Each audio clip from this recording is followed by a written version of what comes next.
안녕하세요. 사연에 빠지다의 DJ 민영입니다. 오늘도 두 가지 사연 준비되어 있는데 재밌게 들어주시고요. 구독과 좋아요 버튼도 잊지 말아주세요. 그럼 오늘의 사연 바로 시작해 볼게요. 안녕하세요. 항상 남들 이야기를 듣기만 하던 제가 이런 곳에 제 사연을 보내는 날이 오네요. 글솜씨가 없어 잘 전달할 수 있을지 걱정입니다만 최선을 다해 적어내려 볼게요. 저는 나이가 곧 40줄에 접어드는 사람이지만 남들 다 있는 남편도 자식도 하나 없습니다. 남들은 이런 저를 보며 쓸쓸하겠다, 적적하지 않느냐, 이제라도 늦지 않았으니 재혼을 해보는 것이 어떠냐 물어오지만 저는 그럴 생각이 없어요. 남편과 시어머니 없이 혼자 사는 것이 이렇게 속편한 일인지 지난 세월 모르고 살았던 것이 안타까울 정도로 잘 지내고 있거든요. 저와 남편은 지인 소개로 만난 사이였어요. 남편의 첫인상은 몹시 화통해 보이는 사람이었습니다. 남편은 좋게 말하자면 남자답고 통이 크고 이왕 시작했으면 뭐든 제대로 해봐야지 하는 사람이었어요. 나쁘게 말하자면 근거 없는 자신감이 넘쳤다고 할 수 있겠네요. 당시 남편은 작은 회사에서 영업직으로 일하고 있었고 영업직답게 활발하고 주변에 사람들이 많고 처음 만난 저에게도 친근하게 말을 잘 걸어왔어요. 저는 어렸을 적부터 소심하고 타인에게 먼저 다가가기 어려워하는 사람이라 처음에는 그런 남편의 외향적인 면모가 호감으로 다가왔습니다. 그렇게 저와 남편은 연애를 시작했고 얼마 지나지 않아 결혼 이야기가 나와 남편의 어머님께 처음으로 인사를 드리러 갔어요. 남편은 홀어머니 밑에서 자랐는데 전에 듣기로는 그닥 넉넉지 않은 가정 형편에서 자란 것 같더라고요. 그 시절에 여자 혼자 아이를 키우려니 많이 힘드셨겠다 싶었어요. 처음 만나뵌 시어머니께서는 대뜸 제게 아들 자랑을 시작하셨어요. 우리 아들이 하도 네가 좋다고 해서 특별히 결혼 허락해주는 거야. 애가 인물이 빠지니 성격이 빠지니 장차 아주 크게 될 인물인데 지금은 잠깐 작은 회사에서 사회 경험 쌓는 거지. 솔직히 말하자면 너랑은 급이 안 맞는 수준인데. 아이고 결혼할 거라길래 얼마나 대단한 여자를 데려오나 싶었더니 애가 다 보는데 여자 보는 눈이 없단 말이야. 시어머니께서는 남편에 대한 집착이 굉장히 심하셨어요. 오랜 시간 동안 혼자서 갖은 고생을 다하며 남편을 키우셔서 그런가 어쩔 때 보면 아들이 아니라 본인 남편을 대하는 것처럼 제게 질투를 하기도 하셨습니다. 자리 내내 시어머니께서는 저를 깎아내리며 남편을 치켜세우셨고 민망해서 시선을 들 곳을 찾지 못할 정도였어요. 시어머니께서는 남편이 어디 빠지는 부분이 있냐며 연신 칭찬하기 바쁘셨지만 솔직히 말해서 남편 인물이 그리 잘난 편은 아니었어요. 지극히 평범한 얼굴에 키도 작은 편이었죠. 장차 크게 될 사람이라며 자랑하셨지만 그거야 모르는 일이고 당신은 작은 회사의 영업직에 불과했고 저 또한 회사에 다니고 있었으니 남편에 비해 그리 부족할 것도 없는 조건이었습니다. 그렇다고 집이 잘 사는 것도 아니고 모아둔 돈이 많은 것도 아닌데 시어머니 말씀만 들으면 완전히 1등 신랑감이 따로 없었어요. 주변에서 다들 소개시켜달라고 난린데 남편이 제가 좋다고 해서 특히 결혼을 허락해 주는 거라면서 고마운 줄 알라고 하시더라고요. 기분이 많이 상하기는 했지만 그래도 혼자서 남편을 키우셨다니까 고슴도치도 지 새끼는 예쁘다고 시어머니 눈에는 부족할 것 없는 아들처럼 보일 수도 있겠지. 넓은 마음으로 이해해보려고 했었고 그렇게 결혼 준비를 시작했습니다. 결혼은 준비 과정부터 쉽지가 않았습니다. 시어머니께서는 사사건건 저와 남편의 결혼 준비에 참견하셨고 제가 시어머니랑 결혼을 하는 건지 남편이랑 결혼을 하는 건지 구분이 되지 않을 정도였습니다. 식장 위치부터 문제였어요. 회사 때문에 타지에 나와 살긴 했지만 제가 고향은 꽤 멀리 있는 지방이었거든요. 시어머니께서는 무조건 본인의 집 근처에서 결혼식을 해야 한다며 애초에 지방에 있는 사람들이 올라오는 게 상식에 맞는 거 아니냐, 굳이 도시 사는 사람들이 시골에 내려가야 하냐 못을 박으시더라고요. 애초에 식장도 도시에 많았고 부모님께서도 결혼식은 그쪽에서 올리는 게 어떠냐 물어오셨기에 그렇게 진행할 생각이었지만 처음부터 제 의견은 묻지도 않으시고 당연히 본인 집 근처에서 식을 올려야 한다 생각하시는 태도가 조금 안 입곱기는 했어요. 게다가 지방 사람들이라며 은근히 제 출신지를 무시하시더라고요. 시골 사람들 이럴 때 도시 구경하는 거지 또 언제 올라올 일이 있겠냐면서 하객들 수준 차이가 너무 심하면 민망할 텐데 어쩌나 하시는데 속으로 기가 찼습니다. 도시 사람들이 시골 사람들보다 조금 세련되게 옷을 입을 수야 있겠죠. 그런데 서민들이 차이가 나봤자 다 거기서 거기 아닌가요? 누가 들으면 본인은 강남 사는 부자라도 되는 듯한 말투였습니다. 아까도 말했듯 시어머니께서는 어려운 형편에 혼자 남편을 키우셨고 결혼을 준비할 당시에도 수준 차이를 걱정할 만큼 그닥 넉넉한 형편은 아니었거든요. 식장은 그렇다 치더라도 웨딩드레스도 문제였습니다. 저는 인생에 단 한 번뿐인 결혼식이니 돈을 조금 더 주더라도 제 눈이 예뻐 보이는 웨딩드레스를 입고 싶었어요. 그렇다고 제가 뭐 몇천만 원 하는 드레스를 고르지도 않았죠. 조금 무리를 하더라도 형편에 맞는 수준이었고 제가 고른 것은 어깨가 드러나는 형식의 드레스였습니다. 그러나 드레스를 보신 시어머니께서는 기겁을 하시며 천박하게 어디 신부가 남들 앞에서 속살을 다 드러내냐며 목 끝까지 꽁꽁 싸매고 있는 아주 옛날 디자인의 드레스를 입으라고 하셨어요. 가격도 그 드레스가 가장 저렴했고요. 저는 다른 건 몰라도 웨딩드레스는 양보 못한다. 제가 입지 어머니가 입으시냐 언성을 높였지만 시어머니께서는 본인 눈에 흙이 들어가도 안 된다. 저 드레스 입고 결혼할 거면 나 결혼식에 참석 안 한다. 으름장을 놓으셨습니다. 결국 시어머니의 뜻대로 옛날 디자인의 못생긴 드레스를 입고 결혼식을 올렸어요.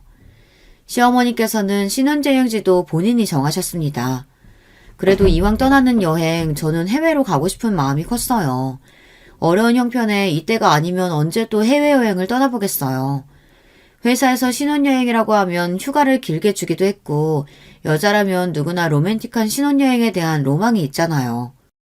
그러나 시어머니께서는 신혼여행은 무조건 제주도로 가야 한다면서 본인 아는 사람이 여행사에 일해서 부탁을 해놨다며 저와 남편에게는 말씀도 하지 않으시고 여행을 전부 예약해 놓으셨더라고요. 결국 울며 겨자 먹기로 제주도로 신혼여행을 다녀왔고 이런 과정에서 남편은 항상 한마디 불만도 없이 시어머니 의견을 따랐어요. 그렇게 화통하고 남들 앞에서는 언제나 큰소리 뻥뻥 치는 인간이 시어머니 앞에만 서면 아주 순한 양이 따로 없었습니다. 시어머니께서는 틈만 나면 제게 호통을 튀셨고 기차 화통을 삶아먹은 수준이었어요. 어찌나 목소리가 크신지 깜짝깜짝 놀랄 때가 많았고 스트레스가 정말 심했습니다.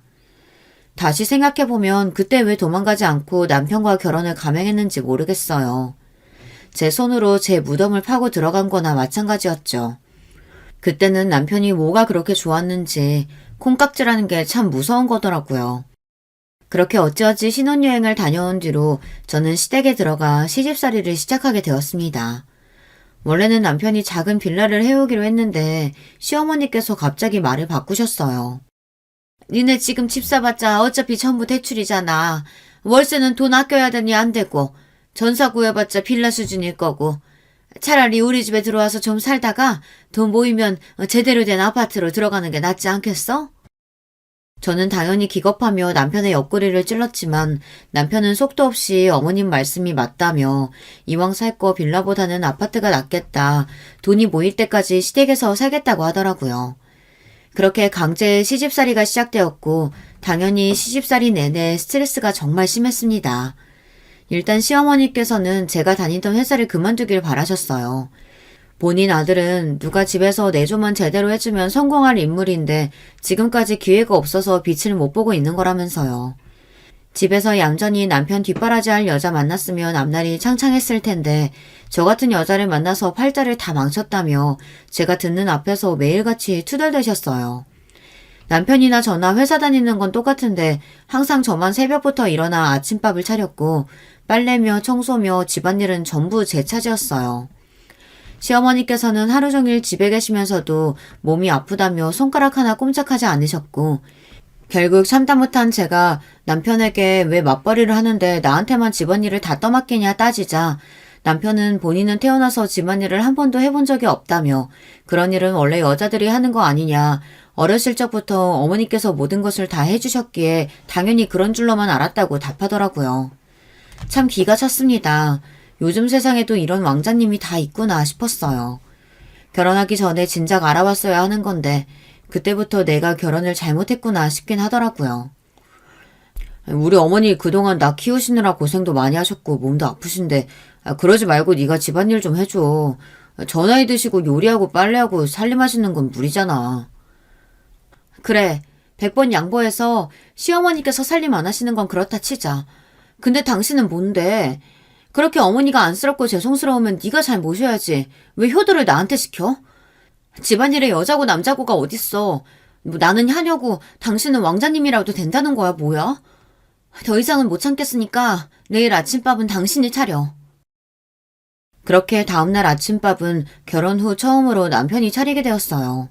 반찬은 인스턴트 햄과 전자레인지에 데우기만 하면 되는 국뿐이었지만 시어머니께서는 노발대발하시며 어디 남자가 주방에 들어와 요리를 하냐며 너는 부인이라는 애가 정신이 있냐 없냐 저를 질책하셨습니다.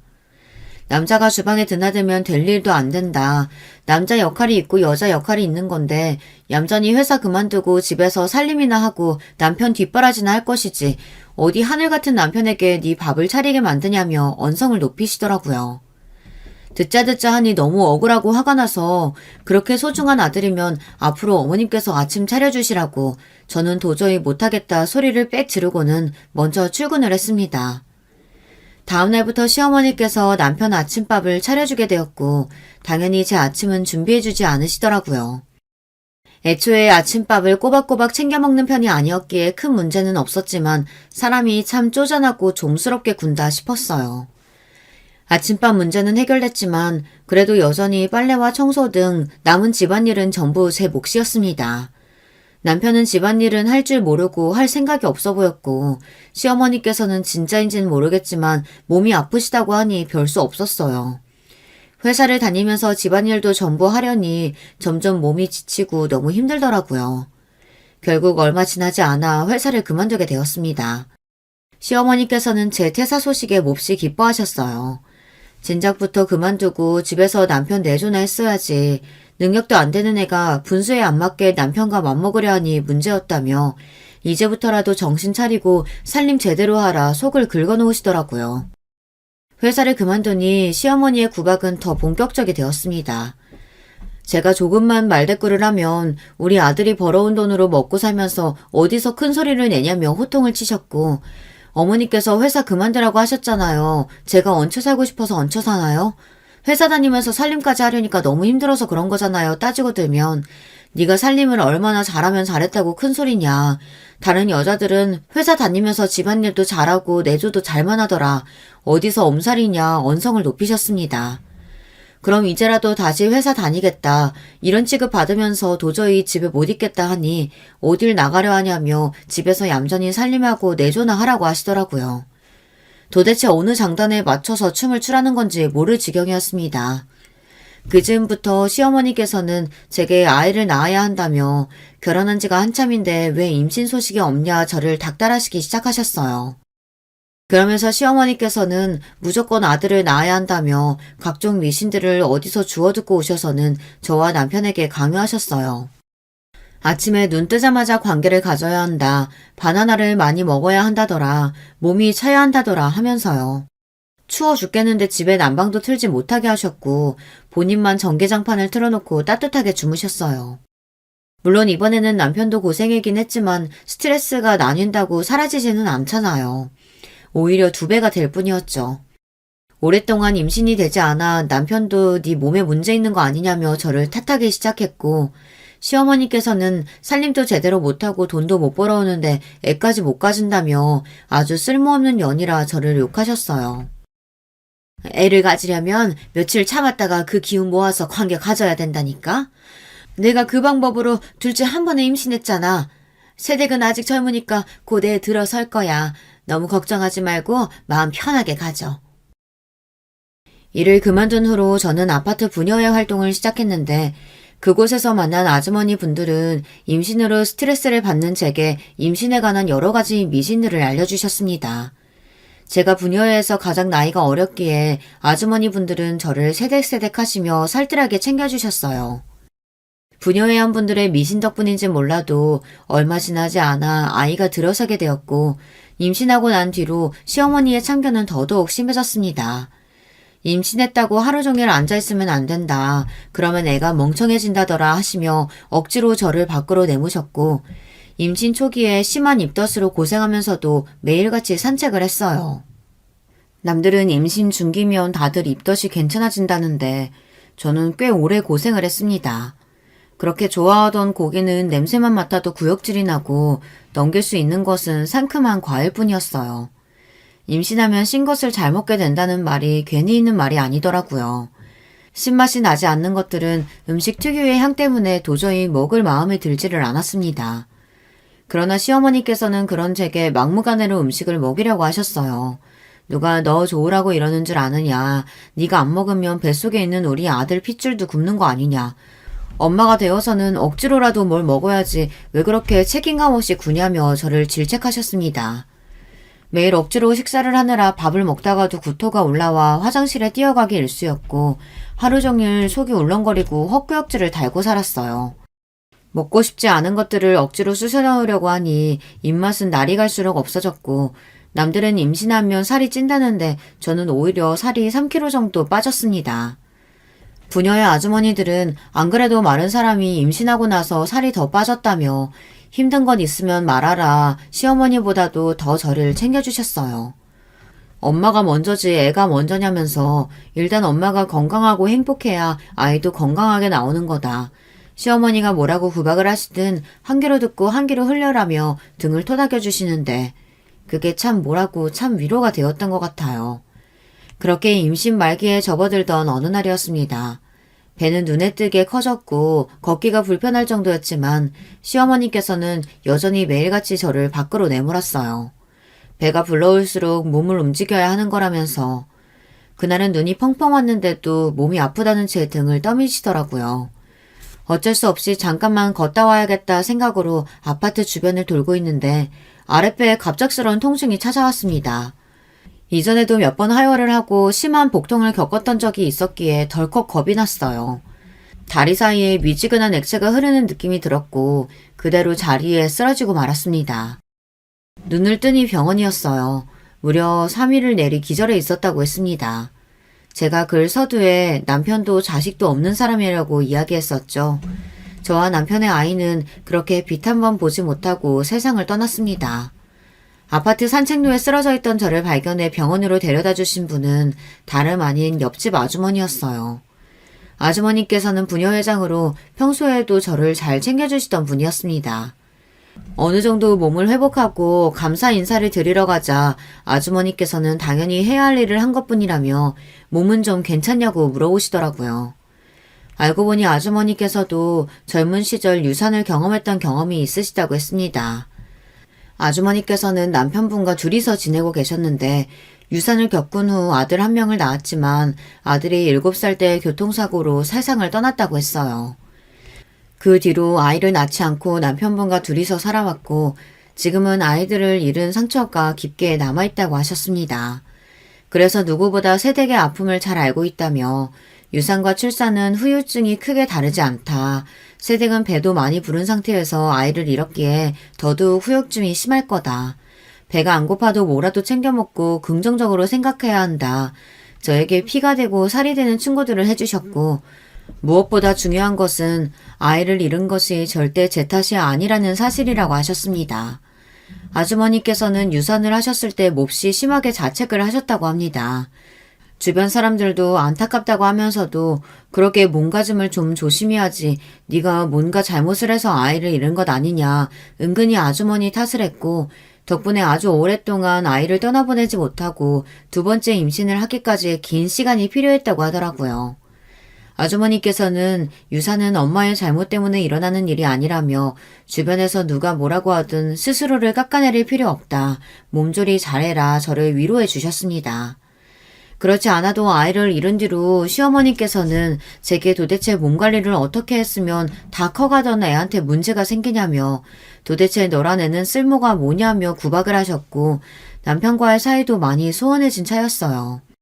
애써 멀쩡한 척 하고 있었지만 속이 썩어 문드러가고 있었고 이런 제 마음을 다 알고 있었다는 듯 위로의 말을 건네주시는 아주머니 앞에서 한참을 울었던 기억이 납니다. 그 뒤로 아주머니께서는 제게 맛있는 음식을 가져다 주시기도 하고 좋은 물건이 생기면 나눠주시기도 하면서 저를 많이 챙겨주셨어요. 덕분에 유산의 상처를 잘 극복해낼 수 있었던 것 같아요. 만약 아주머니가 계시지 않았다면 매일같이 저를 구박하는 시어머니와 저를 없는 사람 취급하는 남편 사이에서 제정신으로 지내기 힘들었을 거예요. 남편은 유산 후로 저를 대하기 어려워하더니 점점 제게 말도 섞지 않고 사이가 멀어지기만 했습니다. 저 또한 아이를 잃은 것을 전부 제 탓으로 돌리는 남편이 원망스럽기에 먼저 다가갈 생각은 들지 않았어요. 그렇게 무얼 위해 사는지 모를 시간들이 지나가던 어느 날이었습니다. 마트에서 장을 보고 돌아가는 길에 익숙한 얼굴을 발견했어요. 옆집 아주머니의 남편분이었고 옆에는 웬 처음 보는 젊은 여자가 있었습니다. 둘은 아주 가까운 사이처럼 대화를 나누고 있었고 처음에는 여동생인가 싶었어요. 그런데 갑자기 손을 맞잡는 거예요. 누가 봐도 다정한 연인처럼 보였고 둘은 모텔존 쪽으로 걸어가고 있었습니다. 저도 모르게 둘의 뒤를 밟았고 함께 모텔 안으로 들어가는 장면을 제 두 눈으로 똑똑히 목격했어요. 가슴이 쿵쿵 뛰었고 이 사실을 당장 옆집 아주머니께 가서 알려드려야 한다는 생각이 들었습니다. 그러나 마을로 돌아가는 도중 마음이 복잡해지더라고요. 아주머니께서 이미 남편분의 불륜 사실을 알고 계신 건 아닐까. 알면서도 일을 크게 만들기 싫어서 모른 척 지내고 사시는 건 아닐까. 남의 가정사에 내가 괜히 끼어드는 게 아닐까. 본인의 치부를 남한테 들켰다고 생각해 불쾌하실 수도 있다. 그냥 못 본 척 넘어가는 것이 현명한 대처가 아닐까 싶다가도 그동안 저를 살뜰히 챙겨주신 아주머니를 생각하면 남편분의 불륜을 알면서도 입을 다물어버린다는 사실이 너무 양심의 가책이 느껴졌습니다. 한참을 고민하던 저는 결국 아무것도 못 본 척 아주머니 남편분의 불륜을 묻고 지나가기로 했어요. 아무리 생각해도 제가 아주머니께 그 사실을 말씀드리는 것이 너무 주제넘는 짓 같았거든요. 요즘 별일 없으세요? 날씨가 많이 풀렸는데 꽃구경 가면 참 좋을 것 같아요. 저희 남편은 그런 거에 통 관심이 없어서. 아주머니 바깥분은 어떠세요? 나들이 같은 거 자주 나가세요? 날이 많이 따뜻해지긴 했지. 나들이라 글쎄 남편이 그런 걸 좋아했었던가. 그러나 애써 모른 척 지내보려고 해도 그 사실이 계속 마음에 걸렸고 아주머니께 은근슬쩍 남편분 얘기를 꺼내보자 아주머니께서는 한숨을 푹 쉬셨습니다. 그 모습이 뭔가 고민이 있는 것처럼 보였고 역시 불륜 사실을 알고 계시는 건가 싶었어요. 그러나 제 쪽에서 먼저 불륜 이야기를 꺼낼 수는 없었고 아주머니께서도 제게 고민을 말씀해 주실 생각은 없어 보였어요. 역시 아무래도 남에게 이런 이야기를 쉽게 꺼낼 수는 없겠지 싶어 다른 이야기로 화제를 돌리려고 했는데 아주머니께서 갑자기 입을 여셨어요. 세댁, 이 이야기 아무한테도 하지 마. 내가 진짜 세댁 믿어서 이야기하는 거야. 실은 우리 남편이 바람을 피우고 있는 것 같아. 아주머니께서는 남편분이 얼마 전부터 약속도 많아지고 휴대전화를 숨기기 시작했다며 생전 그런 적 없는 사람이 약속 나갈 때 멋도 부리고 얼마 전에는 향수까지 샀더라. 아무리 생각해도 여자가 생긴 것 같은데 심증만 있고 물증이 없다. 하루 종일 그 생각만 나고 머릿속이 복잡하다. 요즘 잠도 못 자고 너무 괴롭다며 속마음을 털어놓으셨습니다. 그런 아주머니께 저는 제가 얼마 전에 보았던 장면을 솔직하게 말씀드렸어요. 그 장면을 목격하고 나서 아주머니께 말씀을 드려야 할지 말아야 할지 정말 많이 고민했다고. 그렇지만 아무리 생각해도 주제넘게 나서는 것 같아 일찍 말씀드리지 못했다. 죄송하다 이야기하니 아주머니께서는 고개를 가로저으셨습니다. 아니야, 세댁. 말해줘서 고마워. 역시 여자가 생긴 게 맞았구나. 혹시나 해서 말하지만 이 얘기 다른 사람들한테는 비밀로 해줘. 저는 당연히 그러겠다 고개를 끄덕였고 그렇게 집으로 돌아왔어요. 오랜 시간 알터니가 빠진 것처럼 속이 시원하긴 했지만 한편으로는 옆집 아주머니가 걱정되기도 했습니다. 자식 하나 없이 서로만 바라오며 살아오셨던 부부 사이인데 제 앞에서는 덤덤한 척 하셨지만 속으로는 얼마나 피눈물이 나셨겠어요. 아주머니께서는 그 뒤로 이혼 소송을 진행하셨고 남편의 불륜이 인정되어 꽤 큰 금액의 위자료를 받고 이혼을 하셨습니다. 남편분께서 부동산 쪽을 일을 하셨거든요. 벌이가 어느 정도 있는 사람이었죠. 그러나 위자료 금액이 뭐가 그렇게 중요하겠어요. 아주머니의 마음속에는 씻을 수 없는 상처가 남게 되었을 텐데요. 아들이 그렇게 세상을 떠나고 난 후부터 우리 사이는 점점 소원해져 갔어. 내가 애써 그걸 무시하고 있었을 뿐이지. 아닐 거라고 믿으며 현실을 부정하려고 했던 거야. 다른 여자 좋다고 바람난 놈 뭐가 아쉽다고 울고 앉아 있겠어. 돈도 많이 받았겠다. 나도 젊은 놈으로 하나 새로 구해야지.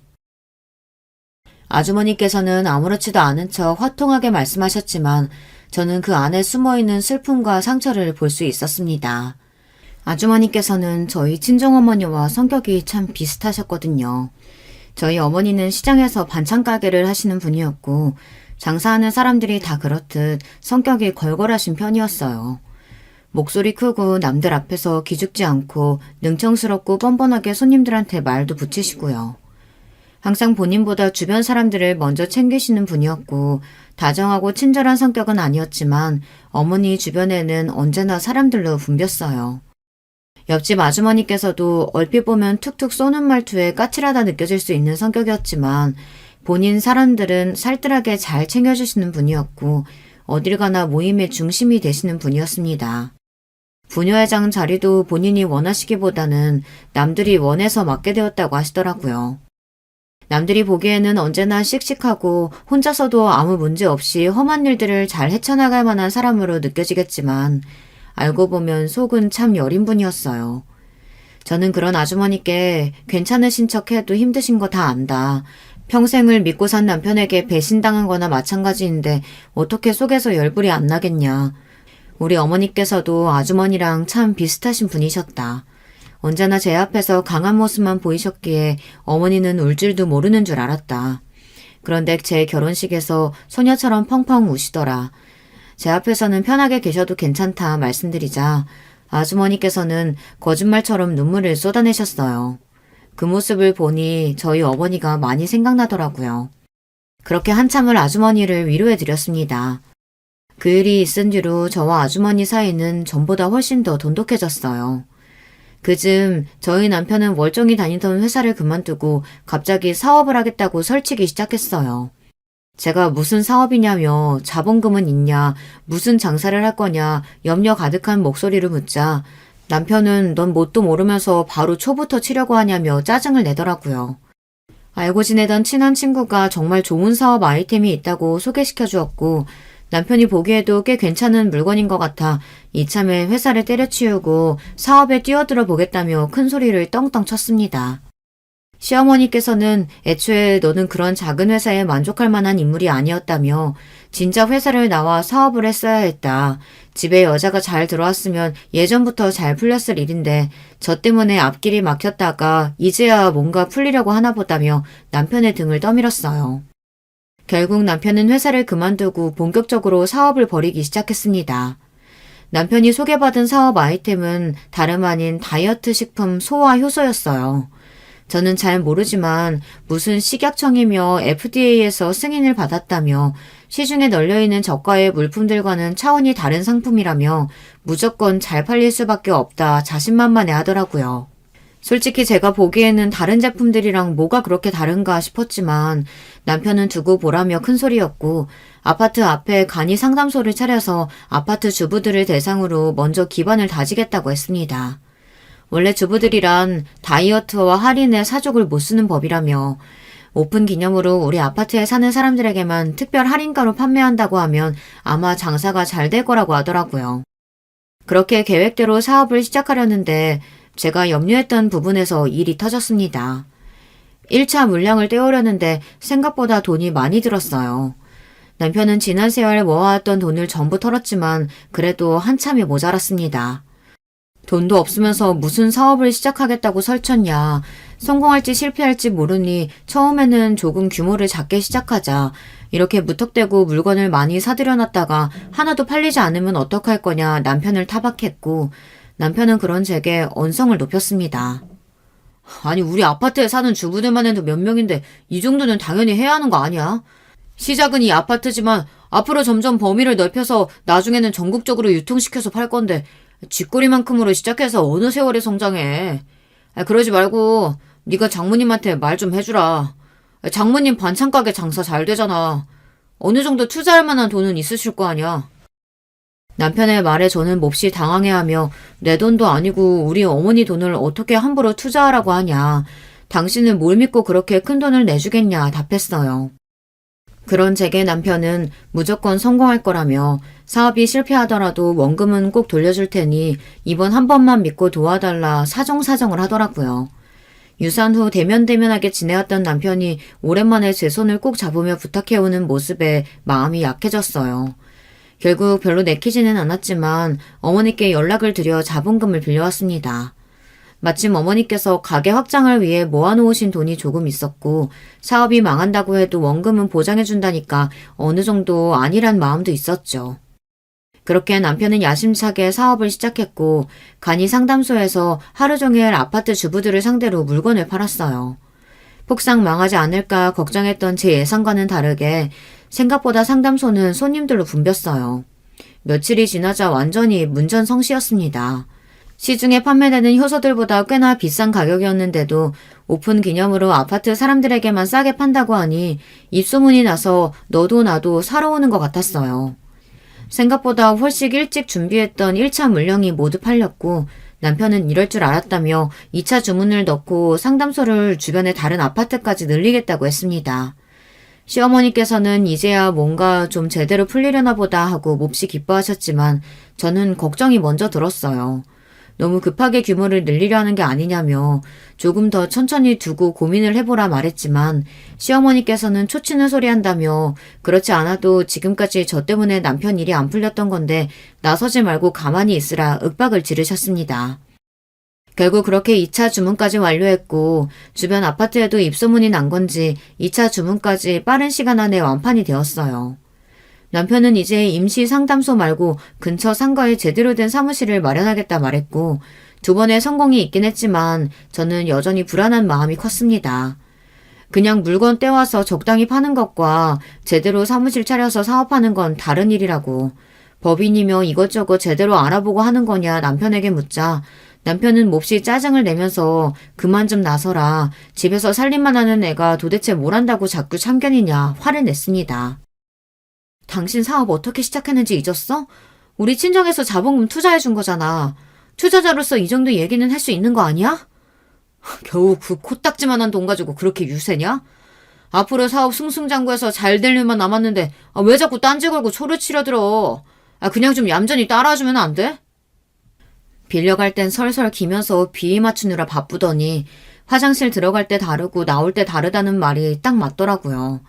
친정 어머니께서 새벽부터 밤까지 뼈 빠지게 고생하셔서 모으신 돈인데 그 돈을 코딱지만한 돈이네 왜 그렇게 유세를 떠내 하는 남편을 보고 온갖 정이 다 떨어지는 기분이었습니다. 솔직히 말해서 제 눈에 남편의 사업의 성공은 전부 초심자의 운 같았어요. 곧 여름이 다가올 시기라 다들 다이어트에 관심이 많아질 때였고 오픈 기념으로 싼 값에 판매한다고 하니 너도 나도 달려들어 제대로 알아보지도 않고 제품을 구매한 거였겠죠. 나중에 오픈 행사가 끝나도 지금처럼 장사가 잘 될 것 같냐. 동네 장사랑 전국구 장사랑은 다른 거다. 내가 그래도 당신보다 장사는 좀 더 안다. 우리 어머니께서도 가게 규모 몇 번 늘리려다가 실패하시고 이제야 다시 도전하시는 거다. 장사가 그렇게 쉬운 일이 아니다. 남편에게 쓴소리를 쏟아냈지만 남편은 모두 한 귀를 듣고 한 귀를 흘리는 것 같았습니다.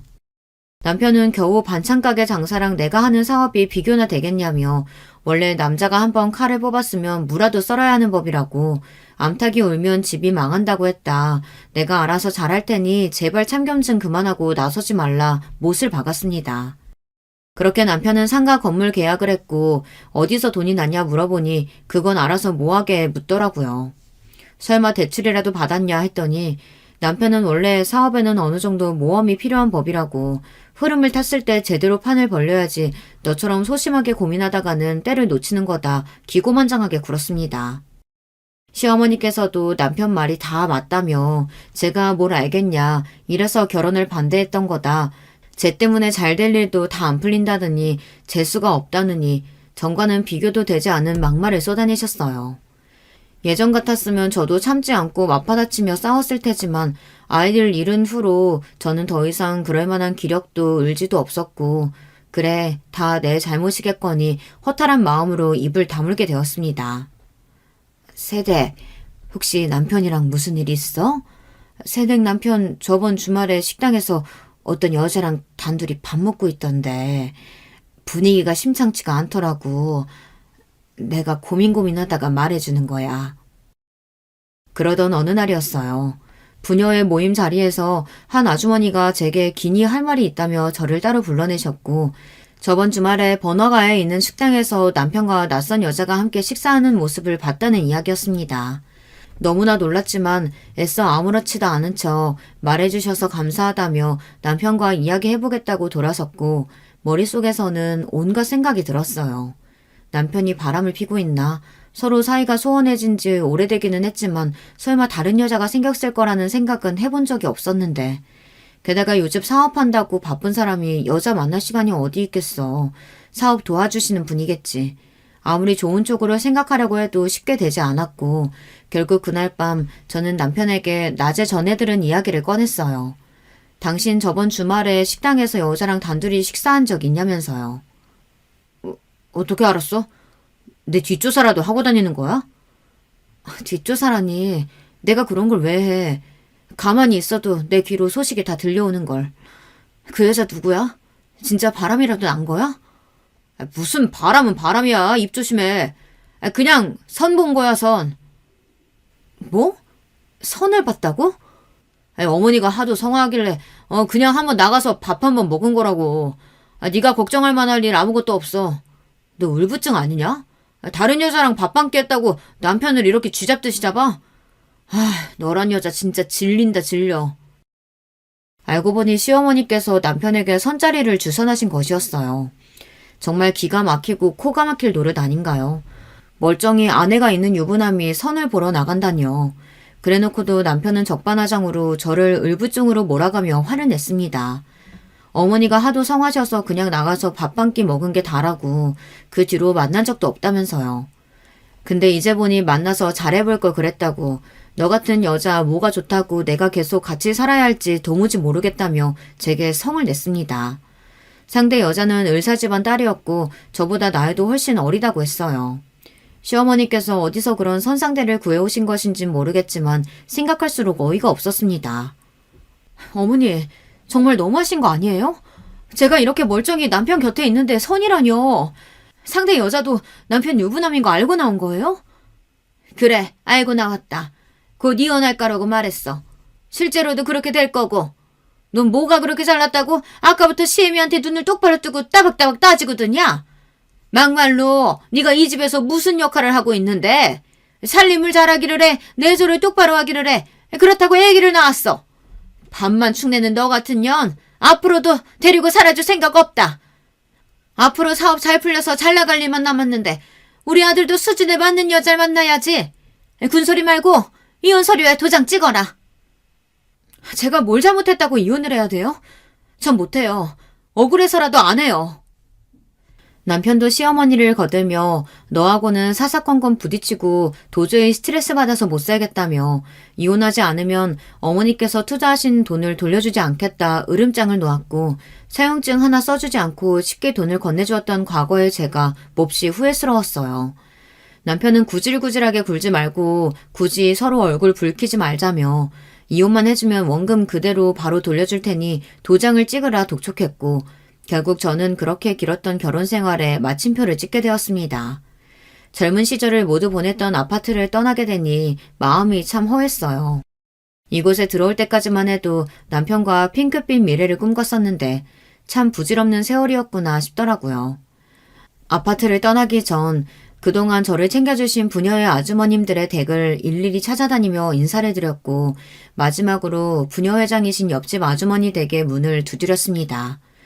이혼을 하게 되었다는 제 말에 아주머니께서는 몹시 놀라시며 무슨 일이 있었느냐 물어오셨어요. 아주머니께 그동안 시어머니와 남편이 제게 쏟아냈던 막말들과 남편이 선을 보러 나갔다는 사실, 저희 친정에서 빌려준 돈을 빌미로 이혼을 협박했다는 사실들을 모두 말씀드리니 아주머니께서는 기가 차다는 듯 한숨을 내뱉으셨습니다. 세상에, 새댁 남편 그렇게 안 봤는데 진짜 안 될 사람이었네. 세상에 조강지 쳐버리고 잘 되는 놈 하나도 없는 법이야.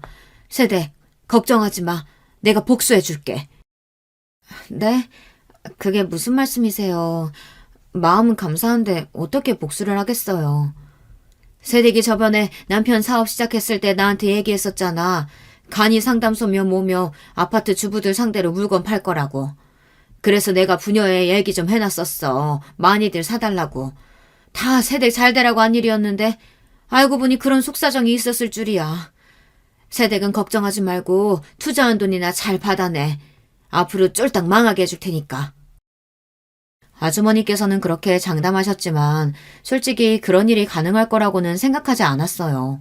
그저 속상한 저를 위로하시기 위해 해주시는 말뿐일 거라고 생각했습니다.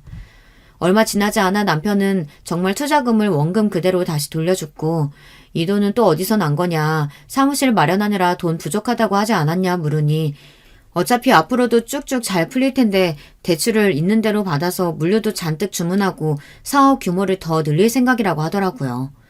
이혼까지 한마당에 제가 신경 쓸 바는 아니었지만 과연 사업이 그렇게 잘 풀릴까 싶었습니다. 처음에는 억울하고 슬픈 마음이 컸지만 오랜만에 고향으로 돌아가 친정 부모님과 함께 지내며 꼴도 보기 싫은 인간 둘을 안 보고 사니 속도 시원하고 좋더라고요.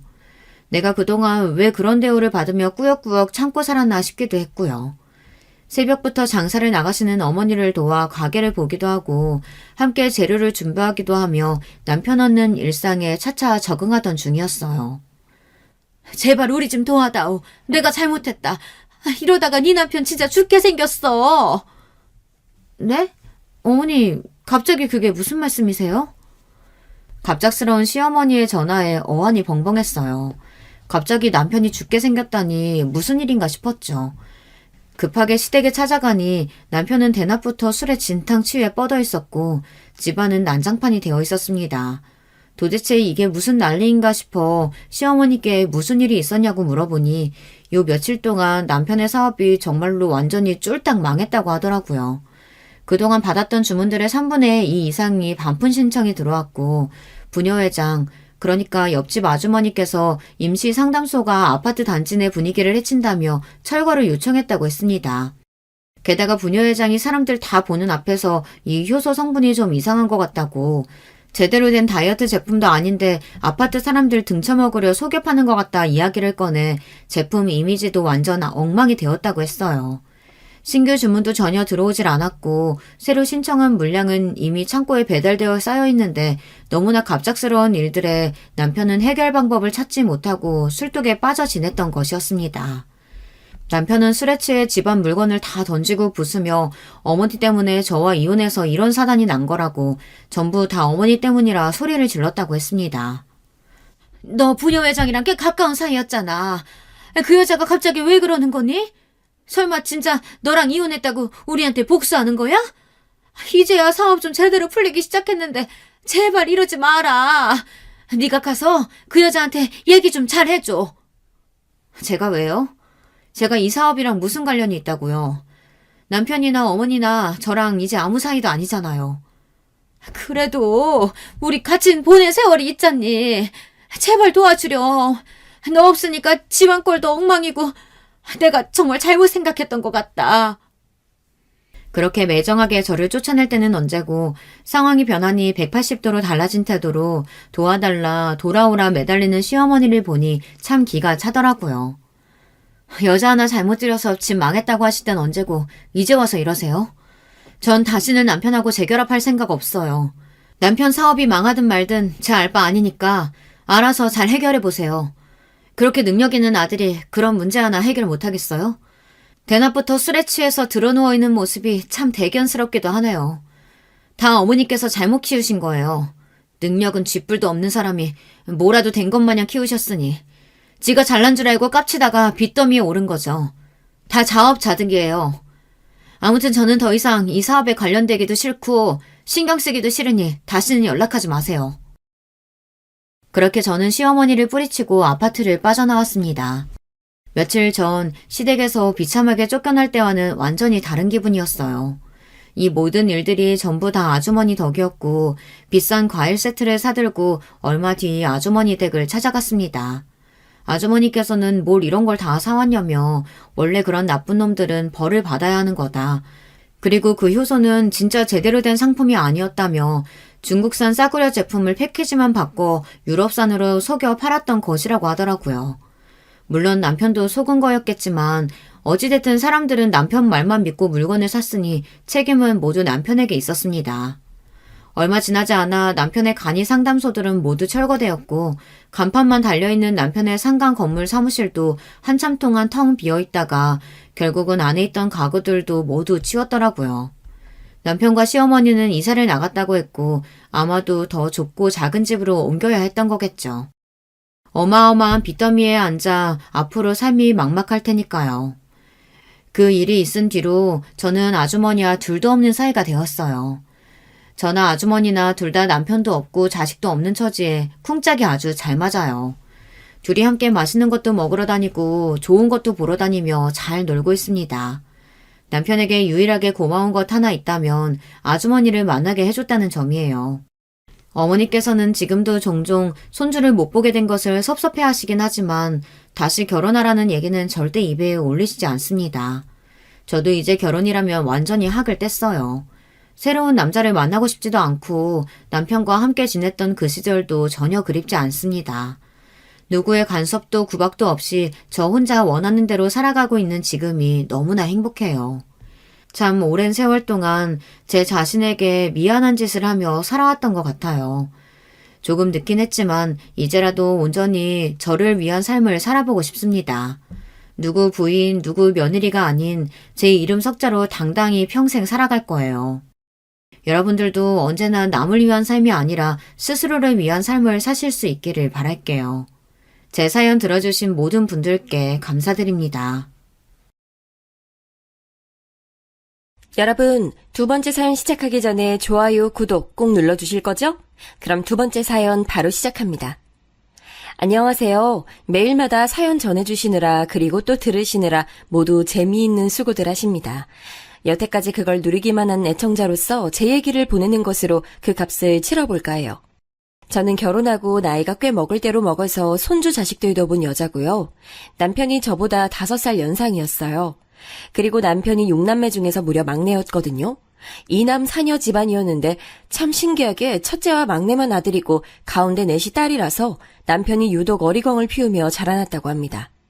뒤늦게 생각을 해본 것인데 그리하여 이 남자가 하도 독불장군이니까 다른 여자들이 결혼 안 하고 헤어졌던 것이 아닐까 싶더군요. 이렇게 실없는 가정도 나중에 해본 것일 뿐 당시에는 정신없이 살림 차리고 살았던 것 같아요. 저는 늘 빌빌거리고 살았던 집안의 핏줄로 태어났어요. 타고난 머리마저 총명하지 못했고 소일거리만 전전했던 제가 일찍 결혼을 한 것은 당시로는 최선의 선택이었죠. 지금 나이 꽤 잡수신 분들 중에서는 분명히 당시의 상황 때문에 결혼에 이르렀던 경우가 무척 많을 줄로 압니다. 제가 어렸을 적에 봐왔던 동네의 오빠 언니들이 거의 다 그랬거든요. 그래서 결혼 생활은 화목이 넘친다기보단 무덤덤한 느낌에 가까웠으나 저는 아내 역할에 최선을 다하고자 했고 남편 역시 자기 위치를 공고히 하려 노력했네요.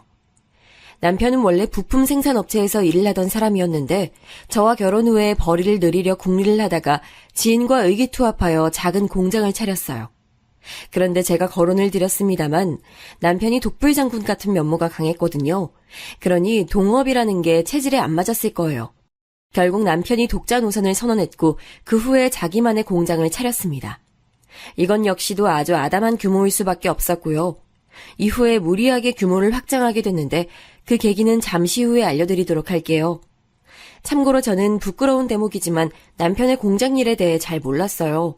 물어본 적이 있었는데 그럴 때마다 핀잔만 들었거든요. 연희 아빠, 공장에 나가서 아침부터 밤까지 무슨 작업이란 걸 하는 거예요? 원래는 일하는 시간대가 그게 아니었는데 얼마 전부터 바뀌었잖아요. 대체 뭔 변화가 있었길래 일을 그리 오래 하는 건데요? 당신은 그런 거 몰라도 돼. 종 관심도 없다가 갑자기 그런 건 왜 궁금해? 집에서 애들이나 보면서 살림하고 당신 시댁한테나 더 잘할 궁리나 할 것이지. 그렇게 헛된 생각할 여유가 있거든. 동네 아줌마들하고 부업이나 시작해. 아니 나는 그냥 너무 궁금하니까 한 번쯤은 물어봐야겠다고 생각했을 뿐이에요. 그렇다면 알았어요. 전 참견하지 않을게요. 남편은 남자가 하는 일, 여자가 하는 일, 딱 이분법적으로 나누어서 생각하고 행동하는 사람이었고요. 아내인 저는 그저 바깥 일이나 세상 돌아가는 이야기에 관심 두지 말고 묵묵하게 내조만 하면서 얌전하게 살아야 한다고 여기는 사람이기도 했어요. 이런 부부가 딸 하나, 아들 하나 이렇게 남매를 낳고서 키웠어요. 저는 첫째 딸에게 늘 미안한 마음을 가지고 있었죠. 여러분께 저의 부끄러운 치부를 드러내는 셈이 되는 것을 털어놓아 보자면 저희 딸은 말이죠. 단지 아들이 아니라 딸이라는 이유로 시도 때도 없이 혼나본 적이 있는 아이였습니다. 지금도 그때를 생각하면 가슴이 미어지네요. 제가 너무 부족한 엄마였다는 사실이 참담해져요. 시댁에서 특히나 첫 출산을 아들 말고 딸로 해버렸다면서 저를 미친 듯이 구박하고 모진 막말들을 날려댔었기에 저도 거기에 길들여져 있었나 봐요. 기껏 우리 집안에 귀한 막내 아들을 내줬건만 네가 은혜를 이따위로 갚어? 아유, 손자가 아니라 손녀를 우리한테 안겨줄 용기가 나더냐?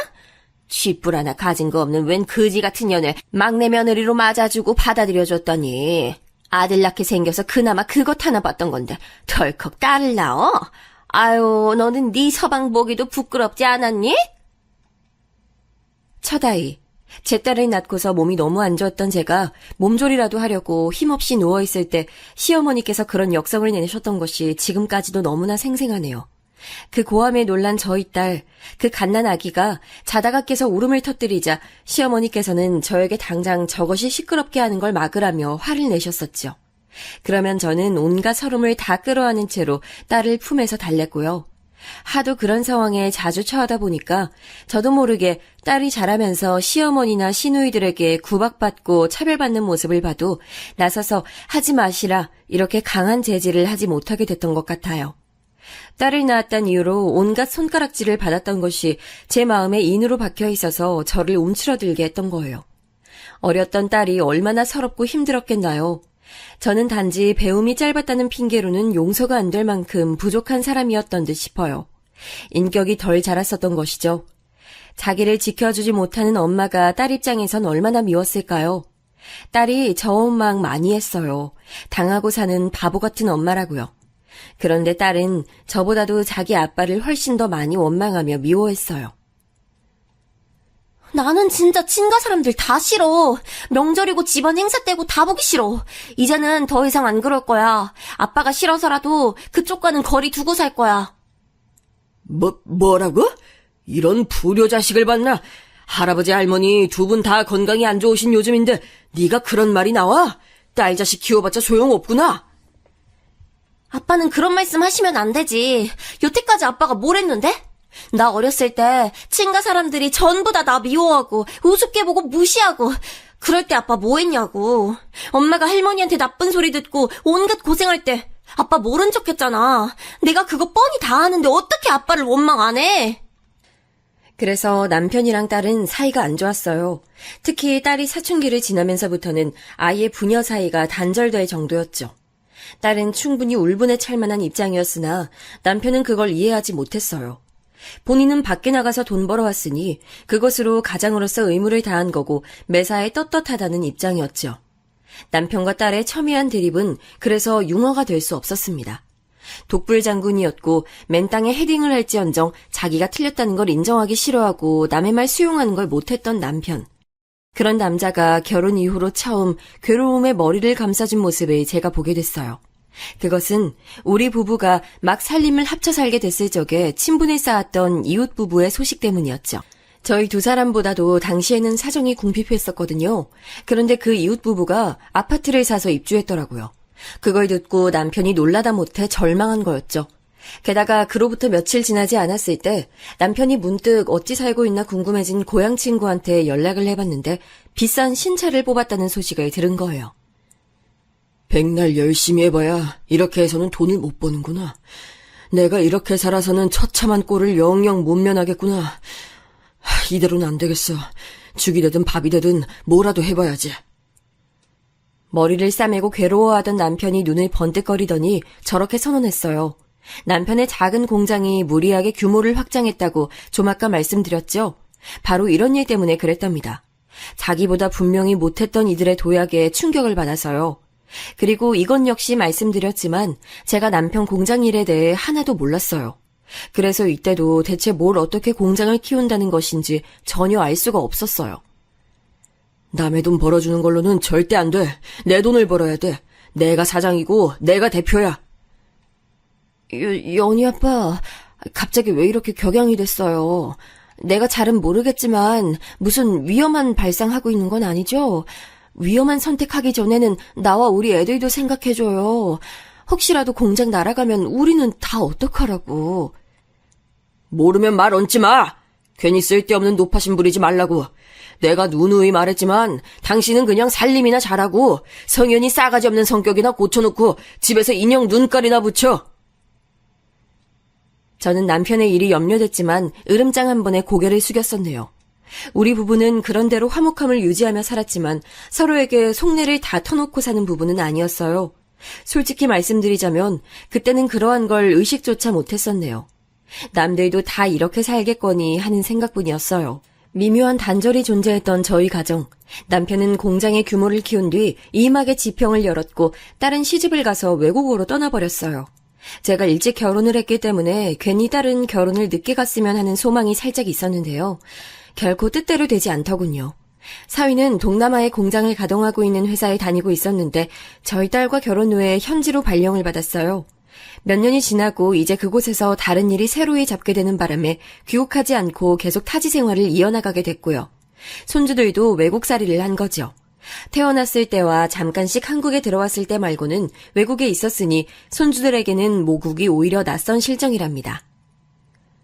삶이 한 가지 형식만 있는 것도 아니고 일찍 결혼을 한다고 해도 모습이 천차만별일 수가 있는 거였구나. 외국에서 쭉 살아간다니 그런 건 생각도 못 해봤는데.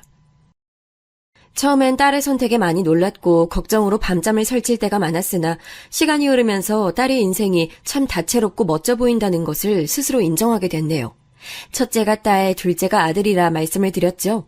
저의 든든하고도 튼튼한 가지가 아들이었음을 솔직하게 밝히는 바예요. 정말 가감없이 고백을 하건대 아들이 딸보다 더 귀했으며 더 아픈 손가락이었고 더 애달팠죠. 그러니까 제가 후에 딸을 향해 미안한 마음을 더욱 갖게 된 거예요. 저는 아들 바라기 엄마나 다름없었으니까요. 딸을 낳고 나서 겪었던 그 모진 수모들, 그렇기에 오매불망 기다렸던 아들이라는 존재, 지원해준 것 하나 없었으면서 늘 큰 소리만 쳤던 얄미운 시댁이라는 그 괴로움에서 저희 아들이 얼추 벗어나게 해줬죠. 얼마나 고맙고 대견하고 기특하고 보기만 해도 배가 불렀는지 몰라요. 눈에 넣어도 안 아프다는 말은 어린 아들을 바라볼 때 제가 매번 하고 싶은 말이었네요. 저희 아들 어렸을 때는 그래서 천진무구했어요. 마치 세상 물정 하나도 모르는 순수함의 결정체 같았고요. 그런데 자라면서 조금씩 변하더군요. 많이 차분해졌고 그러면서 한편으로는 학교 생활에 잘 녹아들지 못했어요. 저희 아들 사춘기 때 남편이 자주 혼냈어요. 아들 놈한테 우리가 거는 기대가 큰 건데 네가 지금 이러고 있을 때야?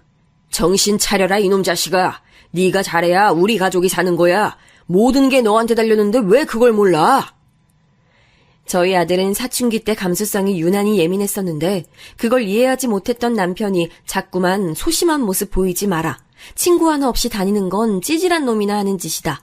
전교 10등 안에 들어야만 한다. 이런 요구를 하면서 윽박을 질렀었죠. 그게 아들은 부담이 됐고 스트레스를 크게 받았었나 봐요. 당시에는 생각을 못 해봤지만 딸은 자기 아빠를, 아들은 자기 엄마를 각각 타고난 성정에서 닮았던 것 같네요. 저는 아들의 태도가 이해갔지만 섬세하지도 용기가 있지도 못했기에 쓸모있는 도움을 줄 수가 없었고요. 아들은 커서 자기 아빠 공장에서 일하기 싫어했어요. 자립을 꿈꿨고 아빠라면 은근하게 질색을 했지요. 나는 아빠랑 일 못해요. 그럴 생각 한 번도 안 해봤고 제게 어떤 회유를 하신다고 해도 안 넘어갑니다. 제 살 길은 알아서 찾아갈 테니까요. 이런 배은망덕한 놈을 다 봤나? 아들이 일을 안 받으면 누가 일을 받으란 거야? 에라이 그래 다 때려치워! 남편이 그때 몹시 화를 냈고 아들하고도 사이가 틀어져 버렸죠. 지난 세월 눌러 담아온 분노와 스트레스가 있을 아들을 이해해줘야 한다고 제가 남편을 설득해봤지만 안 통했어요. 도리어 제가 화풀이 대상이 돼서 남편에게 찍소리도 못하고 지내야 했네요.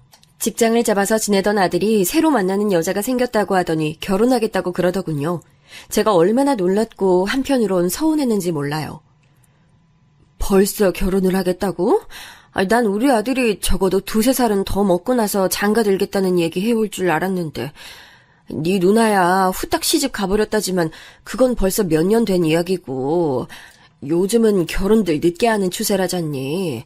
뉴스에서 맨날 떠드는 거 엄마도 봐서 알아. 남자들은 여자들보다도 통상 결혼 늦게 하는데 네가 덜컥 이렇게 나오니까 내 심장이 벌렁거리네. 아직 기반도 안 잡혔으면서 꼭 서둘러야겠니? 정식으로 교제한 지는 그렇게 오래 안 됐지만 진작부터 알고 지냈던 사이였고 이 여자라면 내가 마음의 안정 누리면서 살 것 같다는 확신이 들었어요. 정말 생각 깊고 차분하면서도 맑은 여자예요. 엄마도 보시면 분명 마음에 들어 하실 거예요. 하나뿐인 아들이 장가 간다는데 집 한 채 턱 해주지 못하니까 미안하고 민망해서 그러지. 우리 아들 더 좋은 부모 만났으면 날개 달아서 살았을 텐데 엄마가 늘 면목이 없어. 수준에 맞춰서 최선을 다해 사는 거고 결혼도 그렇게 하는 거죠. 엄마가 뭘 나한테 미안해하고 그래요. 절대 그러실 거 없어요. 아빠는 엄마가 알아서 설득해 주신다고 했으니까 그럼 여자친구 데리고 곧 인사드릴게요. 아들이 하도 확고하길래 부족하고 해준 게 없는 엄마인 제가 마음을 돌려볼 엄두조차 못 내고 허락을 해줬죠. 과연 어떤 아가씨길래 저희 아들을 그리 사로잡았는지 궁금했는데요. 이제 여기서 제 며느리 소개가 드디어 나오네요. 며느리는 첫인상이 참 고요했어요. 웃을 때도 소리를 크게 내는 법 없이 눈가만 접으면서 웃더군요. 며느리는 집안이 돌려 말할 것 없이 변변찮은 수준이었으나 결혼하게 되면 최소 3천만 원은 지원을 받기로 했다고 말을 하더라고요. 딱 액수가 정해져 있다는 게 희한한 것 같아서 집안 얘기를 제가 물어보게 됐어요. 그랬더니 며느리 집안에는 나름의 사정이 있었더라고요. 사정이 있어서 어릴 때 작은 이모 손에서 컸어요. 그래서 외할머니와 작은 이모에게 제가 애착이 있고요. 저희 엄마께서도 당연히 그 두 분께 늘 고마워하셨죠.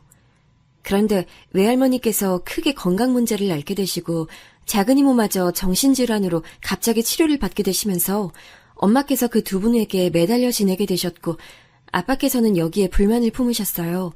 그러다가 이혼까지 가셨고요. 며느리는 이혼 가정에서 자라온 경우였어요. 원래 외동은 아니었고 아래로 남동생이 있었으나 첫돌을 앞두고 돌연 떠나버렸다고 했어요. 갓난아기들에게 그런 일들이 종종 벌어지는 것은 저는 옛날에 몇 번 들어서 접해본 적이 있었는데 며느리 집이 그런 비극을 겪었던 거예요. 돌연 아기가 떠나버린 것을 두고 부모는 속에 쌓인 것이 있었으나 서로를 원망하는 마음을 억누르고 살아왔다가 본격적으로 싸울 계기가 생겨버리자 아예 이혼까지 간 것이라고 며느리가 무덤덤하게 설명해줬죠. 저는 사정은 꽤 다르지만 화목하지 않고 매사에 어려웠던 친정에서 나고 자란지라 며느리가 안쓰럽게 느껴졌던 것 같아요. 엄마께서는 이혼하시며 아빠께 저를 키울 돈을 달라고 요구하셨어요. 그리고 아빠께서는 제가 더 커서 결혼할 때가 되면 그때 돈을 지원해 주시겠다고 하셨고요. 그게 이제 3천만 원이 된 모양이었어요. 며느리는 자기 부친과 교류를 안 하고 살아왔다고 하더군요. 결혼할 때가 아니면 자기한테 연락 절대 하지 말라고 그 부친이 신신당부를 했었다네요. 결과적으로 돈을 보내준 것 말고는 며느리의 결혼에 그 어떤 관여도 하지 않아서 저도 그분의 얼굴을 뵙지 못했어요. 그리고 저희 엄마께서 현재 건강이 좀 안 좋으세요. 그래서 그나마 모아두신 돈이라도 다 털어서 저 좋게 시집 보내시는 것에 다 쓰고 싶어 하셔서요. 제가 비록 능력은 부족해서 돈은 못 모았지만 결혼하는데 금전적으로 문제는 없으니 걱정 안 하셔도 될 것 같아요. 돈 얘기를 꺼내던 며느리의 모습이 그 순간 어찌나 처량해 보였는지 몰라요. 이렇게 참하고 수더분하고 또 한편으로는 가엽게 느껴지는 가정사를 끼고 있다니 어째서 제 아들이 빨리 결혼을 하고 싶어 하는지 알 것도 같아졌네요. 며느리의 처연한 눈매를 계속 마주보고 있자니 애잔하게 느껴져서 저도 모르게 며느리의 손을 꼭 잡아주었고 이내 고개를 끄덕여줬답니다. 앞으로 시어머니와 며느리가 되어 잘 살아보자는 뜻이었죠. 아들과 대면대면하게 된 지 오래였던 남편을 제가 필사적으로 어르고 달래가며 설득을 해 동의를 받아냈죠. 며느리가 그런 사정으로 집안의 지원을 받아들고 온 돈, 거기에 우리 부부의 돈 조금과 딸과 사위가 보태어준 돈을 합쳐서 결혼을 진행시켰고요. 정말 감사하게도 아들이 직장을 옮겼는데 아주 좋은 곳으로 갔어요.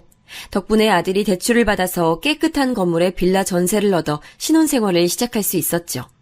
미래가 창창한 보기 좋은 한 쌍이라고 생각이 들었네요. 그때만 해도 제가 전혀 몰랐던 거예요. 앞으로 상황이 어떻게 급변해 갈지 말입니다. 아들까지 장가 보내고 나서 저는 심적으로 꽤 외로웠던 것 같아요. 딸은 외국에 나가 있지, 아들은 차로 2시간 거리에 살아서 자주 볼 수도 없지.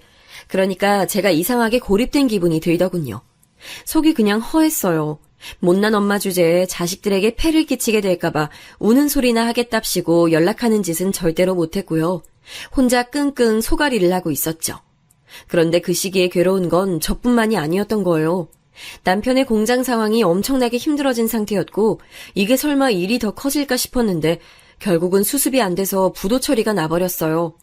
지난 세월 남편을 지탱해준 것은 어쩌면 저나 애들이 아니라 어쩌면 그 공장이라는 것일 수도 있다고 저는 생각을 해왔기에 대단한 충격이었고 남편이 걱정됐죠.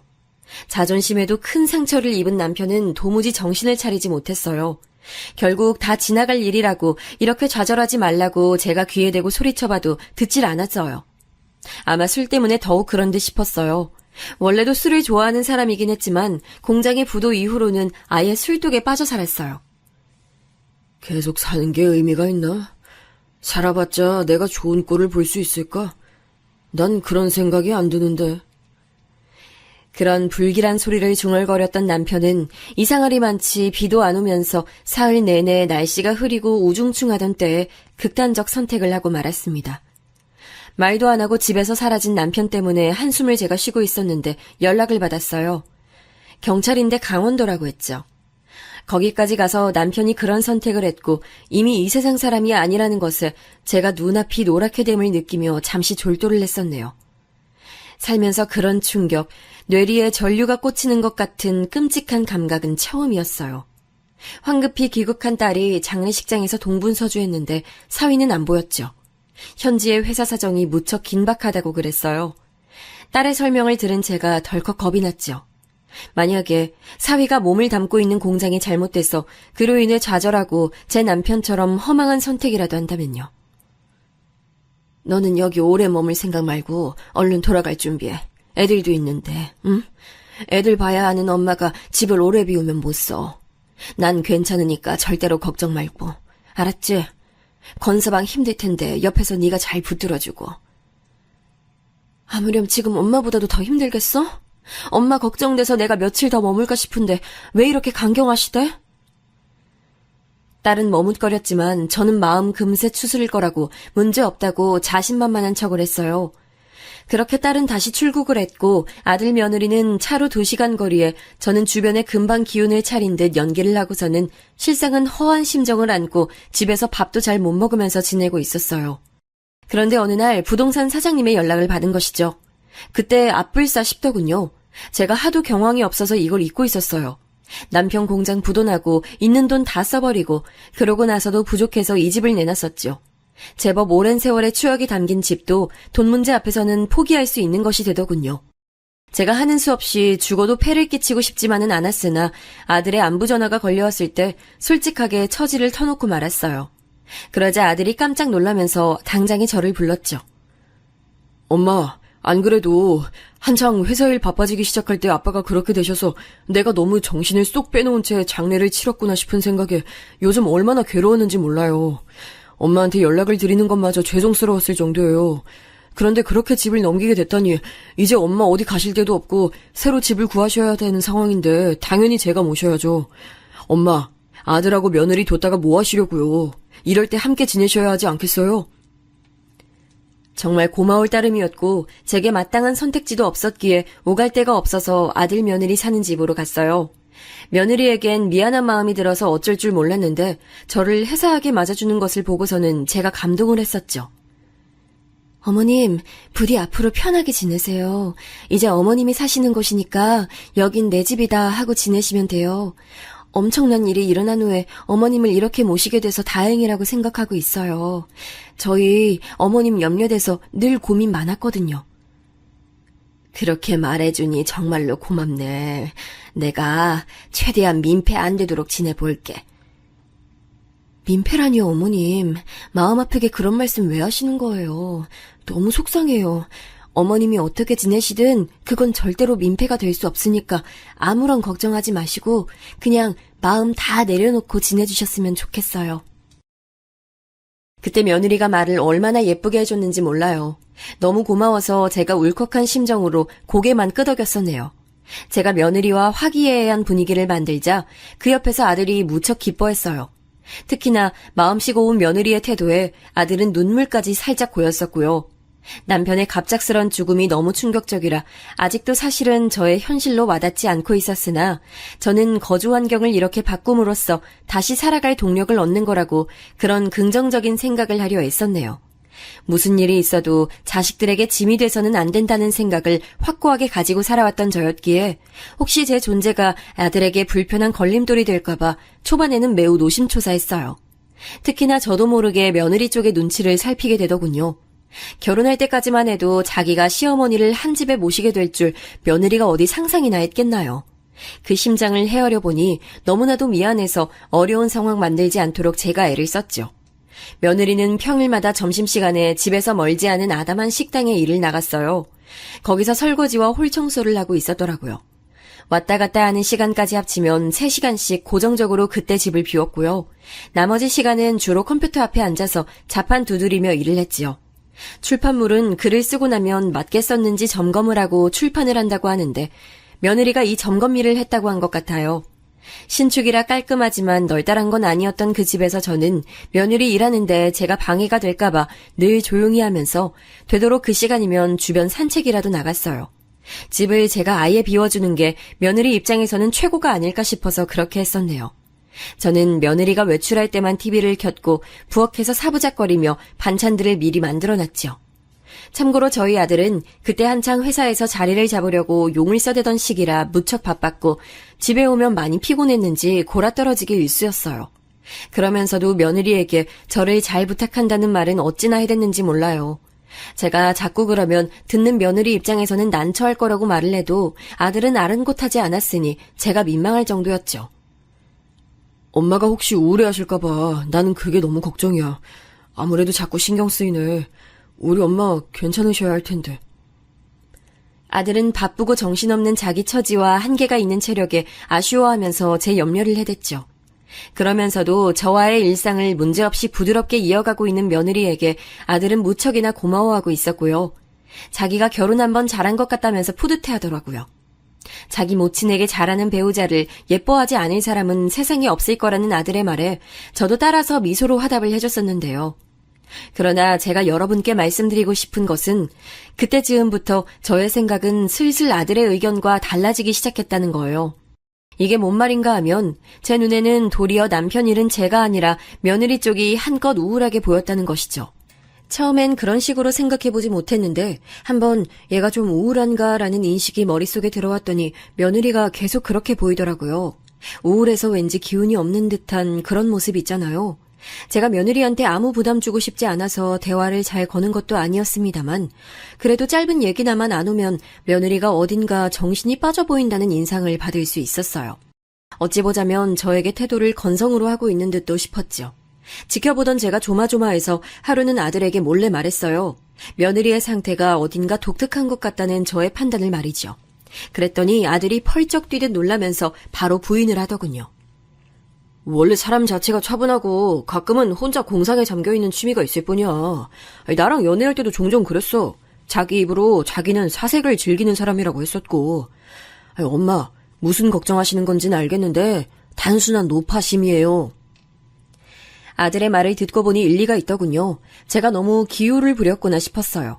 그리고 희한하게도 며느리가 아들이 없을 때만 우울해 보였기에 심심해서 그런 거였다는 짐작도 들었고요. 아무래도 제가 민망한 착각을 한 듯 싶어서 앞으로는 생각을 고쳐먹으리라 다짐했었어요. 미묘한 느낌이 있긴 하지만 표면적으로는 몹시 평화로웠던 일상이 이어졌고 그것에 금이 간 것은 며느리가 저를 향해 무서운 얼굴을 하며 이렇게 화를 냈을 때부터였죠. 어머님, 이건 대체 왜 여기다 두셨어요? 제가 분명히 매번 두는 위치가 따로 있는데요. 원래 위치를 뻔히 아시면서 왜 여기다 굳이 두신 거예요? 네? 제가 우습게 보이세요? 그때 심장이 어찌나 벌렁거렸는지 모릅니다. 늘 고요해 보였던 며느리의 얼굴은 인상으로 팍 구겨져 있었어요.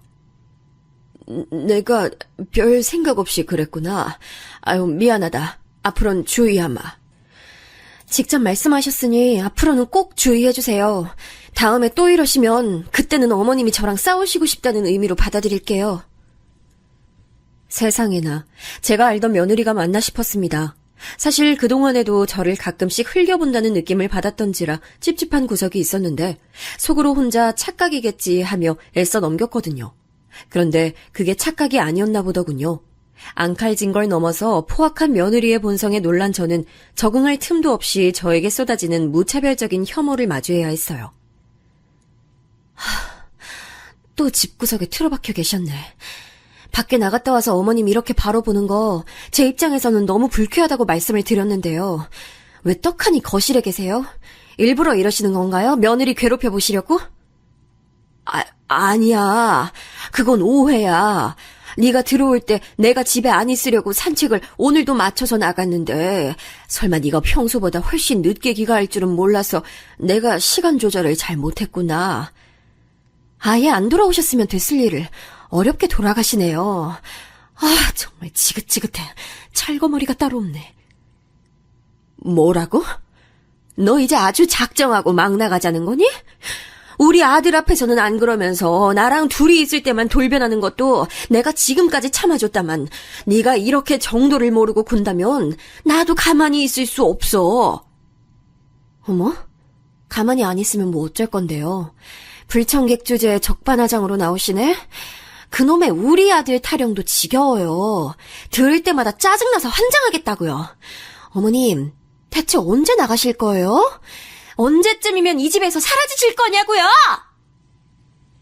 며느리가 크게 소리를 내질렀고 저는 심장이 떨려와서 거실 바닥에 주저앉고 말했어요. 지금까지 모든 모습이 처음부터 봐왔던 며느리의 그 면모들이 전부 가식이었다고 생각하니 모골이 송연했죠. 온갖 착하고 온화했던 척을 그간 일부러 했다는 것과 저에게 이렇듯 본 모습을 드러내며 패악을 부린다는 건 모두 무섭게 느껴졌어요. 남을 기만하고 속이는 걸 이렇듯 쉽게 하는 사람이 보통 내기일 리가 없었으니까요. 제가 놀란 가슴을 갈무리하지 못하는 것 또한 며느리는 한껏 비웃어댔죠. 진짜 어이가 없네요. 지금 설마 제가 진짜로 이렇게 한 집에서 어머님 모시면서 살고 싶어 한다고 믿으셨던 거예요? 아니, 세상 천지에 시어머니 모시며 살고 싶은 며느리가 어디 있겠어요?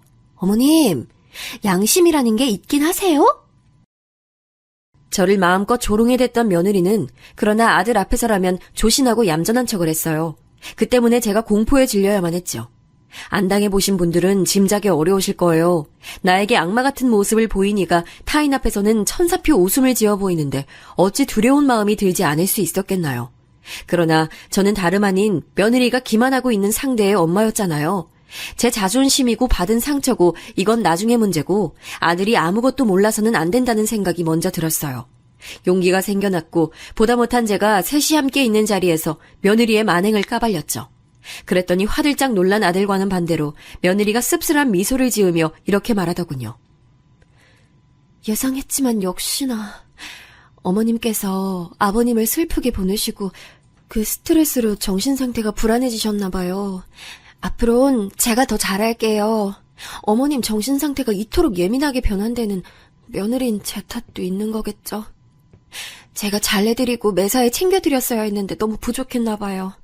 어머님이 일상 보내시는데 어려움 없도록 제가 더 노력할게요. 그 천연덕스러운 가증에 제가 말문이 막혀버렸고 아들은 그간 고생이 많았다며 늘 미안하다며 며느리의 어깨를 어루만지더군요. 졸지에 저는 문제 많은 사람이 돼버렸어요. 며느리는 제 상상 이상으로 보통 내기가 아니었고 저는 공포마저 느꼈어요.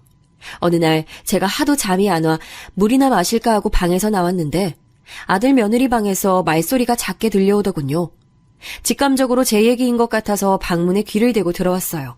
그랬다가 소름이 돋아서 다리에 힘이 풀릴 뻔했네요. 자기야, 너무 나쁘게만 받아들이지 말고 진지하게 생각해줘.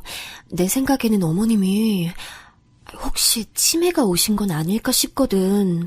힘든 일을 겪으면 뇌가 움직임이 둔해지기도 한데 전문시설에 어머님 맡겨야 하는 건 아닐까? 우리가 아니라 어머님을 위한다면 그게 맞는 선택일 수 있어. 뻔뻔하게도 슬픔에 잠긴 목소리를 내고 있었어요. 마치 저에 대한 걱정과 염려로 어쩔 줄 모르는 것처럼 들렸네요.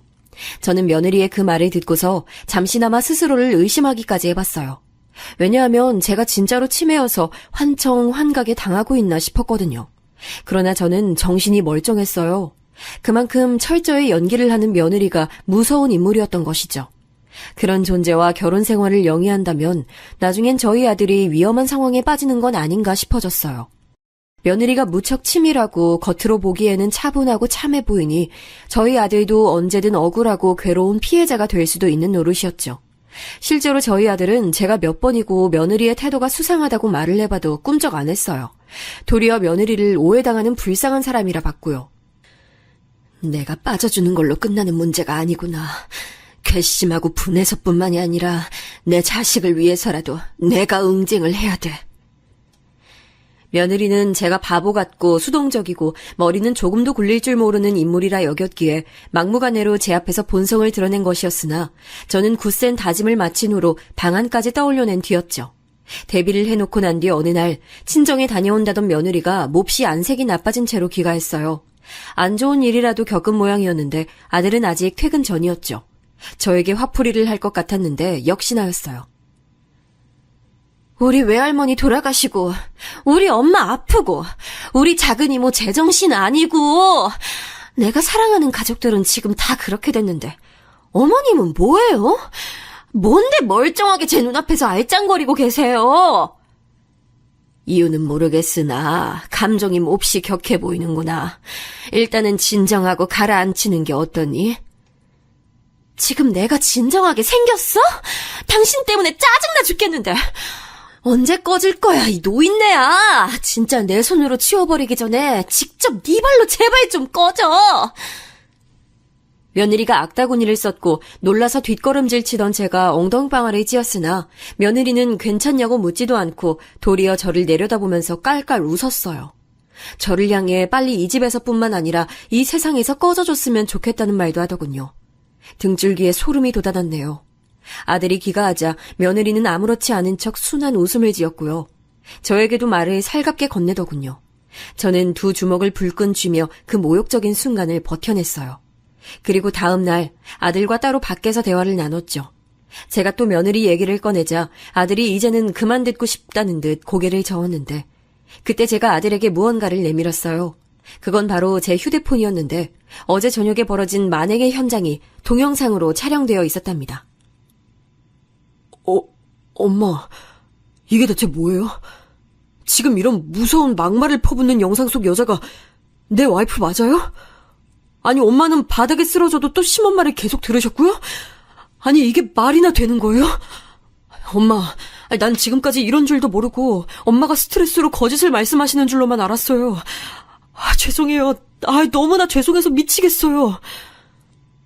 영상을 본 아들이 분노와 충격 그리고 죄책감에 눈물을 보였어요. 그 휴대폰은 남편의 장례식에 참석차 급하게 귀국했던 딸이 새로 개통해준 거였어요. 저에게 앞으로 산이며 들이며 놀러가는 곳마다 예쁜 꽃, 멋진 풍경 보이면 휴대폰 카메라로 찍어줬다가 사진으로 간직하라면서 말이죠. 그 전에 쓰던 것은 화질이라는 것이 너무 떨어져서 사진을 찍어 남기는 재미가 없었거든요. 그런데 딸이 사준 새 휴대폰은 화질이 선명해서 사진을 가끔 찍게 됐고 동영상으로 촬영도 해보게 됐어요. 그리고 그것을 지난 저녁에 거실 소파 등받이 위에 둔 채로 촬영 버튼을 눌러놔서 현장에 증거를 남긴 것이었죠. 아니야 자기야. 이거 나 아니야. 이거 동영상 조작된 거야. 내가 어머님한테 그럴 리가 없잖아. 자기는 어머님이 아니라 내 말을 믿어야 돼. 난 진짜 결백하고 너무 억울해. 며느리는 그 증거를 직접 봐놓고도 사과나 변명을 하지 않고 무작정 부인부터 했어요. 터무니없는 모함을 당했다면서 저를 재차 계획성 짙은 정신병자로 몰고 갔어요. 저에게 치매 증세가 보인다고도 덧붙였죠. 제가 기가 막혀서 고개를 젓고 있을 때 아들이 분노에 찬 음성으로 외쳤어요. 제발 그만 좀 해. 이 지경까지 와서도 아니라고 발뺌을 해? 너 진짜 무서운 여자다. 차라리 미안하다고 인정이라도 바로 했으면 내가 지금 이렇게 소름이 돋진 않았을 것 같아. 너하고는 더 이상 못 살겠어. 한 점의 잘못도 없다는 지금 네 그 표정 때문에 내가 소름이 돋아서 미치겠다고. 우리 이혼해, 당장. 아들의 결단에 제가 깜짝 놀랐고 며느리가 반쯤 졸도를 했습니다. 넋이 나간 모습으로 저를 향해 그간 잘못을 저질렀다고 반성하고 있다고 끊임없이 중얼거리는 며느리를 보며 저는 무어라 대답을 해줘야 할지 몰라서 가만히 있었네요. 며느리는 이혼만은 안 된다면서 이 결혼 생활이 자신이란 존재를 지탱하는 것이었다며 울고불고 난리를 쳤지만 아들은 확고했어요. 결국은 이혼이었네요. 이혼을 한 아들이 저에게 불효를 하였다며 고개를 숙였으나 저는 되려 눈물로 사죄를 하고픈 마음이었답니다. 나 때문에 나만 없었어도 우리 아들이 계속 결혼 생활 잘했을 거라 생각하면 가슴이 찢어져. 내가 끝까지 못난 엄마라서 미안해.